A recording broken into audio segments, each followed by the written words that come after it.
બનાસકાંઠાના દાંતીવાડામાં વન્યજીવ સાથે અમાનવીય હરકતનો video social media પર વાયરલ થયો છે। બનાસકાંઠાના દાંતીવાડા પંથકમાંથી એક ચોંકાવનારો અને શરમજનક વિડીયો સામે આવી રહ્યો છે, જેમાં કેટલાક અસામાજિક તત્વો વન્યજીવને પજવતા નજરે પડી રહ્યા છે। રાત્રિના સમયે વાહનની હેડલાઇટના અજવાળે ભયભીત હાલતમાં દોડતા રીંછનો પીછો કરીને આ વાહન ચાલક મજા માણતો હોય તેવો વિડીયો સોશિયલ મીડિયામાં વાયરલ થયો છે। આ ઘટનાએ વન્યજીવ સંરક્ષણ અને વન વિભાગની કામગીરી પર અનેક સવાલો ઊભા કર્યા છે।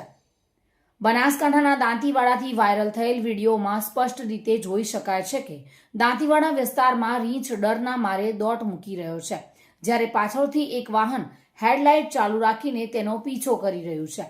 વાહન ચાલક દ્વારા રીંછને ડરાવવામાં આવી રહ્યો હોવા છતાં કોઈ માનવતા દેખાતી નથી। વન્યજીવ અને આ પ્રકારની હરકત જીવલેણ સાબિત થઈ શકે છે, છતાં આવા તોફાની તત્વો કાયદાનો ડર ભૂલીને મજા માણતા નજરે પડે છે। વન્યજીવન સાથે આવી અમાનવીય હરકતો સામે કડક કાર્યવાહી કરવાની જરૂર છે। હવે જોવાનું એ રહ્યું કે વન વિભાગ આ વિડીયોના આધારે આરોપીઓ સામે શું પગલાં લે છે। જો સમયસર કાર્યવાહી નહીં થાય તો વન્યજીવોની સુરક્ષા પર ગંભીર ખતરો ઊભો થઈ શકે છે। બલસી દરબાર સાથે bureau report, today Gujarati news.